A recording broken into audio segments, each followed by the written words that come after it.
भगवान देवाधिदेव महादेव का पवित्र चरित्र कह रहा है, वर्णन कर रहा है। वशिष्ठ बाबा ने कहा कि ये धुआं जहां तक जाए, जहां तुम्हारे 60,000 भाई होंगे, जहां पर अश्वमेध यज्ञ का अश्व होगा, वहां तक ये धुआं तुम्हें ले जाए। राजा दिलीप चलने लगे पीछे पीछे पीछे पीछे, और राजा दिलीप चलने लगे जब पीछे पीछे, तब जहां धुआं रुका वो कपिल मुनि का आश्रम था। 60,000 राख का ढेर लगा हुआ था। राजा दिलीप ने कपिल मुनि के चरणों को प्रणाम किया, निवेदन करा, नमन करा, प्रभु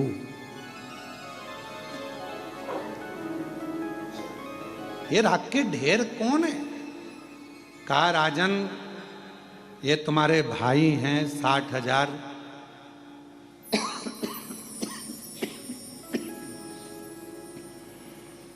ये यहां अश्वमेध यज्ञ के अश्व को ढूंढने के लिए आए थे और मुझ पर चोरी का इल्जाम लगा रहे थे। ये मैंने अश्व नहीं चुराया, ये तो इंद्र ने चुराकर यहां बांध दिया है। पर तुम यहां आए हो ना राजन, ये घोड़ा ले जाओ, ये अश्व ले जाओ। पर गुरुदेव मेरे ये 60,000 भाई का उद्धार कैसे होगा? इन्होंने तो प्रण लिया था कि जब तक अश्वमेध यज्ञ का अश्व हम नहीं ढूंढ लेते तब तक हम अन्न ग्रहण नहीं करेंगे।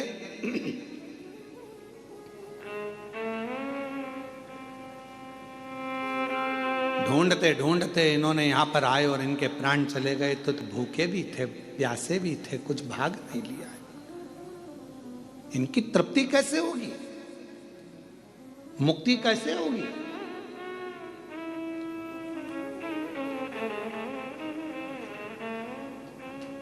जाओ, जब पृथ्वी पर मृत्यु लोक पर गंगा मैया आ जाए, तुम लेकर आ जाओ और वो गंगा का जल इनको तार दो।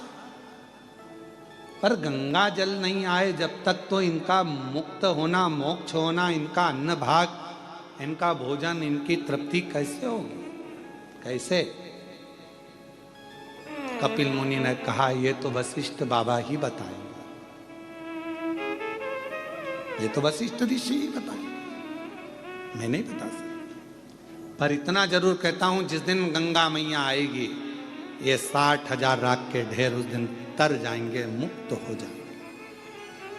दिलीप चले, वशिष्ठ बाबा के पास में पहुंचे कि ये जो तुमने गाय का घी छोड़कर, गुड़ छोड़कर जो धुआं दिया था, वो शिवजी ने, वो धुमेश्वर ने हमको मार्ग तो बता दिया धुएं ने, पर मेरे भाई जो 60,000 राख का ढेर बन गए वो भटक रहे होंगे, क्योंकि उन्होंने संकल्प लिया था जब तक अश्व ना ढूंढे तब तक हम कुछ ग्रहण ना करें। भूखे होंगे, प्यासे होंगे। वशिष्ठ ऋषि ने कह दिया, तुम चिंता मत करो, ये गौ माता के घृत से जो धुआं निकला है, ये वो पितृलोक में जाएगा, जहां तुम्हारे 60,000 नहीं, जितने जितने तुम्हारे सूर्य वंश के भी जितने पूर्व के तुम्हारे पितृ विराजमान हैं, उनको ये धुआं ही तृप्ति प्रदान कर देगा और उनको भूख नहीं लगने देगा, और वो वर प्रदान तुम्हारे ऊपर करेंगे, वर देंगे तुम्हें। और मैं आज वचन देता हूं, वशिष्ठ जी कहते हैं, मैं वचन देता हूं आज, जिसके घर में, आंगन में गाय के गोबरी पर, कंडे पर गौ माता के ही घृत से जो धुआं प्रकट होगा, वो पितरों की तृप्ति देगा, पूर्वजों की तृप्ति देगा। उसके पितर भूखे नहीं रह सकते, उसके पितर भटक नहीं सकते, वो कभी इधर उधर भटकेंगे। कई लोग कहते हैं कि हमारे यहाँ पितृदोष लग गया, पितृदोष लग गया, कोई ने कहा ये दोष लग गया, कोई ने कहा वो दोष लग गया। शिव महापुराण की कथा, राजा भागीरथ का चरित्र, दिलीप का चरित्र, राजा सगर का चरित्र, 60,000 उन पुत्रों का चरित्र वर्णन कर रहा है कि जरा से धूप से दिए हुए जरा सी घी की आहुति से पितरों को तृप्ति मिल जाती। पितरों देना चाहिए। महाराज फिर निवेदन करूं आपको, अन्न कितने रात्रि रहता है शरीर में? 5 रात्रि। दूध कितनी रात्रि रहता है? 7 रात्रि शरीर में रहता है। दही कितनी रात्रि शरीर में रहता है? 20 रात्रि दही हमारे शरीर में रहता है। और गौ माता का घी यदि हमारे शरीर में थोड़ा भी पहुंच जाता है तो वो 1 महीने तक निवास करता है। उसी तरह गाय का घी जब गोबरी में छोड़ा जाता है, कंडे में छोड़ा जाता है, अग्नि में छोड़ा जाता है, तो वो वायुमंडल में 1000 वर्ष तक निवास करता है। और वो घृत हमारे जीवन को आनंदित, क्यों यज्ञ क्यों होते हैं? ये यज्ञ क्यों कहते हैं गाय के घी से यज्ञ करो, आहुतियां दो, हवन करो? क्यों कहते? पुण्य, आनंद का कथा कह रही है। आगे चरित्र आया और उस चरित्र में वर्णन किया गया। महाराज सुंदर देवराज नामक का एक सुंदर आनंदमय भाव ब्राह्मण का वर्णित किया। चोरी का धन लेकर गया और वो चोरी के धन को लेकर जा रहा था। परिवार में सुख था, सब कुछ अच्छा था, कोई कमी उस देवराज ब्राह्मण के घर में कोई कमी नहीं थी। बस उसकी बुद्धि फिर गई और एक स्त्री का संग पकड़ लिया उसने।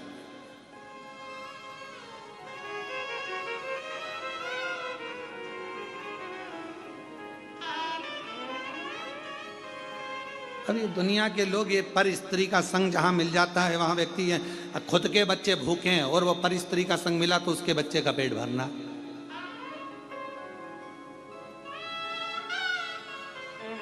खुद की पत्नी आंख से आंसू ढलका रही, उसकी चिंता नहीं, वो क्यों रोधी बिचारी पर स्त्री का संग।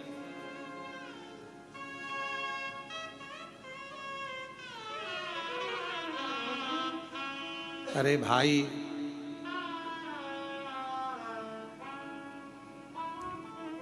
अंग्रेजी दवाई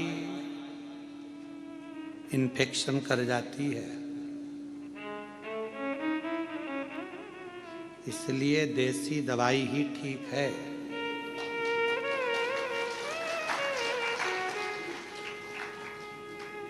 और समझदारों को इशारा ही काफी है दवाई से। इशारा ही काफी है। ध्यान रखो, जैसी जगदम्बा अपने को मिली है वो अच्छी है, दूसरे के नहीं चाहिए। दूसरे का धन और दूसरे घर की नारी पर स्त्री पर धन एक दिन हमारी विनाश का कारण बन जाता। लंकापति रावण का चरित्र कह रहा है। पर स्त्री को स्पर्श, पर स्त्री का लाना, पर स्त्री को अपने लंका में लेकर आना और पूरी लंका का भस्म हो जाना, जल जाना, ये उसी का प्रमाण है। पर नारी पर धन दुख देता, श्रेष्ठता नहीं देखा। देवराज क्या क्या कमी थी? परिवार अच्छा चल रहा था, भोजन अच्छा चल रहा था, घर अच्छा चल रहा था, कुटुंब अच्छा चल रहा था, पर एक स्त्री का संग पकड़ लिया। वो स्त्री ने कह दिया मुझे राजा की रानी जो हार पहनती है वो हार मुझे ला कर दो। उस स्त्री के कहने, पत्नी इतनी दिन से कह रही थी कि गिलकी ला दो, कद्दू ला दो, आलू ला दो, टमाटर ला दो, नहीं लाए, और वो चला वो रानी के गले का हार लेने पहुंच गया।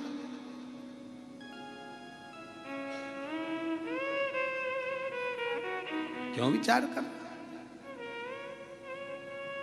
दुख बन गया, रानी का हार चुराया, लेकर आ रहा था, शरीर में ताप पड़ गया, पीछे राजा के दूत पड़े हुए थे।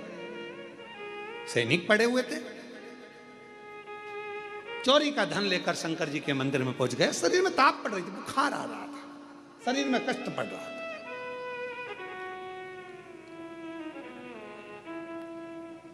और शरीर में कष्ट हो, अब ईमानदारी से बोलो,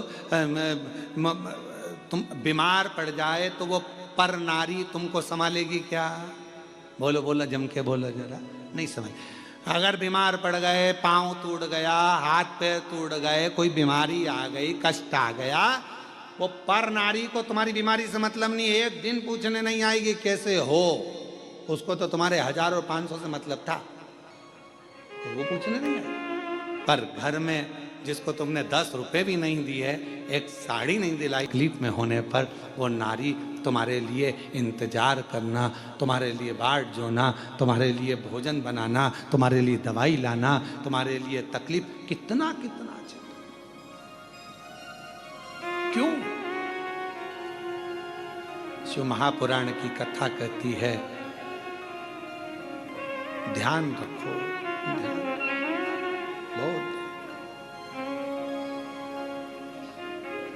बहुत तकलीफ देगा। अंग्रेजी दवाई खा जरूर लोगे, फिर मालूम पड़े साइड इफेक्ट हो गए। तो क्या क्या हो गया?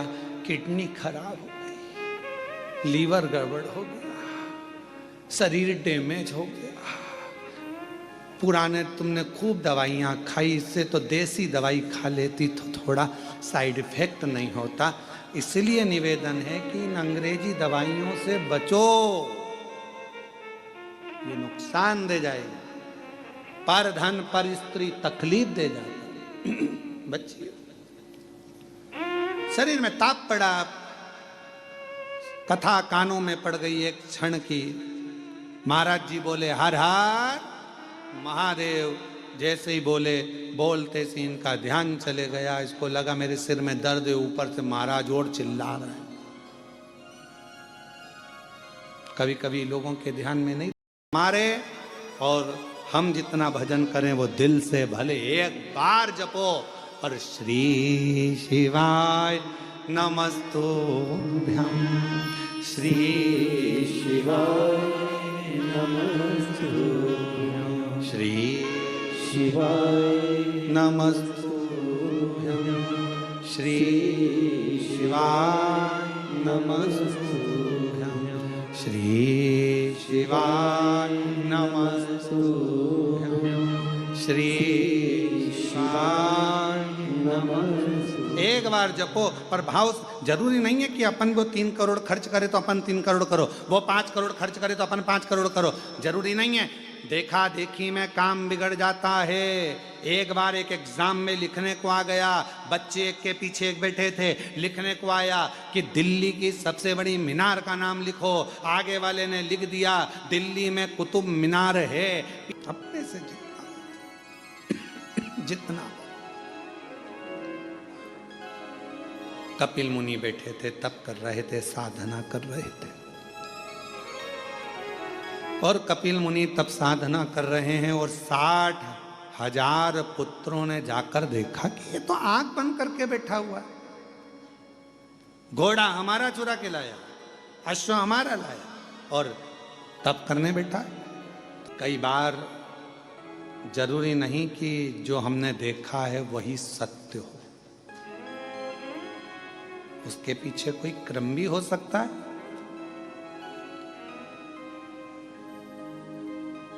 कोई जरूरी नहीं कि जो हम देखे हैं वो सत्य है। कई बार हम ये भी सोचते हैं कि हमने ये सब सुना है। तुमने आकर देखा वहां? तुमने आकर देखा? अभी कावड़ यात्रा हुई सीहोर में, उड़ा दिया खूब रुद्राक्ष, ऐसा हुआ, रुद्राक्ष वितरण हुआ तो उसमें भगदड़। अरे भाई, सीहोर कुबरेश्वर धाम का नियम है, कावड़ यात्रा में 2 दिन पहले रुद्राक्ष वितरण बंद होता है, पीछे के 5 दिन तक बंद रहता है। रुद्राक्ष महोत्सव जब सीहोर में होता है तो 1.5 महीने रुद्राक्ष वितरण बंद रहता है। दीपावली पर जब खजाना वितरण होता है तब 2 दिन तक रुद्राक्ष वितरण बंद होता है। गुरु पूर्णिमा का दिन होता है तो रुद्राक्ष वितरण बंद होता है। तो वहाँ भगदड़ होगी कहाँ से? अब वो तो कोई बीमार है, कोई तकलीफ में है, कोई कष्ट में है, किसी को दमा हो गया, श्वास चली गई, किसी को अटैक आ गया, ऐसे किसी के प्राण छूट जाए तो लोगों को बदनाम कुबेरेश्वर धाम को करना है। और बदनाम बाबा आई मृत्यु जाना पड़ेगा, चाहे आप हो चाहे हम हो। जहां जिसकी लिखी है उसको वहां जाकर परमात्मा से मिलना पड़ेगा। लग रहा है कि कपिल मुनि, अब तुमने देखा क्या 60,000 उन पुत्रों ने क्या देखा कि घोड़ा इन्हीं क्या बंधा है और ये आंख बंद करके बैठे। इनको तो मालूम नहीं कि इंद्रदेव ने चुराया और यहां लाकर बांध दिया। इनको तो ये मालूम ही नहीं है। इन्होंने तो जो देखा उसी को सत्य मान लिया। आपने जो अखबार में पढ़ा उसको लोग सत्य मान लेते हैं, जो सोशल मीडिया पे देखा उसको सत्य मान लेते। पता उसको समझो तो, जाओ तो, देखो तो कि सत्य क्या है। आज का जमाने में सत्य को तो बहुत नीचे दबा दिया जाता है और असत्य को प्रकट कर दिया जाता है। आज के जमाने में सत्य को कौन दिखा रहा है?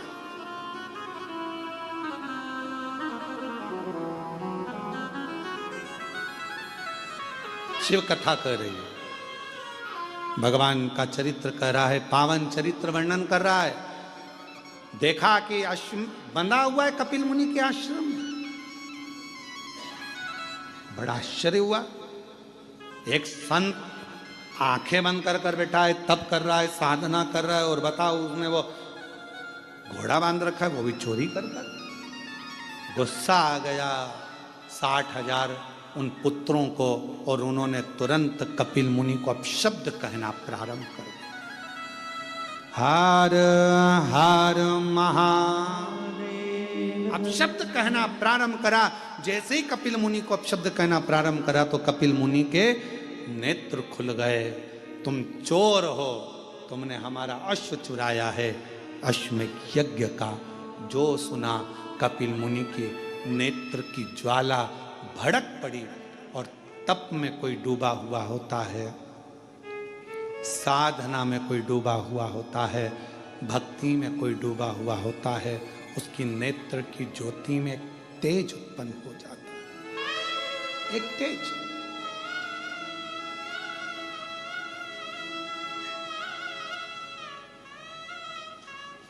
एक तीव्रता आ जाती है।